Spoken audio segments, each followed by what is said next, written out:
যদিও এটা আমার কাজ না বা আমার দায়িত্ব এবং কর্তব্যের মাঝে পড়ে না, কিন্তু একজন মানুষ হিসেবে এই কাজটা আমি করতেই পারি। যাই হোক, এখানে একটা গর্ত ছিল, আচ্ছা, আপনারা আজকে দেখছেন দেখেন, ভিডিওতে। এই গর্ততে বিভিন্ন সময় বিভিন্ন ধরনের গাড়ি এসে দুর্ঘটনায় কবলিত হয়। আচ্ছা, অনেকে ব্যথা পেয়েছে আমি আরে শুনেছি। আমি দেখার পর আমি এলাকার বাইরে আছেন, আমি তাদেরকে রিকোয়েস্ট করলাম যে এই গর্তটা ভরে দেওয়ার জন্য। বড় ভাই ছিল, সাত্তার ভাই ছিল, তারা আমার রিকোয়েস্ট শুনেছে। যদি এরকম ধরনের আপনার বাড়ির পাশে এরকম গর্ত থাকে একটা ভালো রাস্তায়, তাহলে অবশ্যই এই গর্তটা ভরে দেওয়ার ব্যবস্থা করে দিবেন, কারণ আপনার উসিলায় একজন বড় ধরনের দুর্ঘটনা থেকে রক্ষা পেতে পারে। লিখো কিনা ভাই?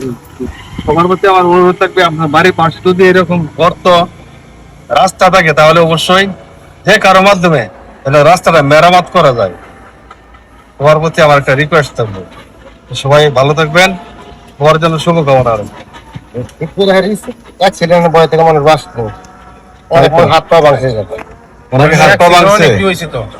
এটা দেখি আমার একটু যাওয়ার পথে, তারপর আমি এই ব্যবস্থাটা করলাম। বড় ভাইকে অসংখ্য ধন্যবাদ, কাজ করছেন কষ্ট করে, মানবিক মানুষ। ভাই ভাঙ্গা করছো, ভাঙ্গা করলে ঠিক বড়, আমরা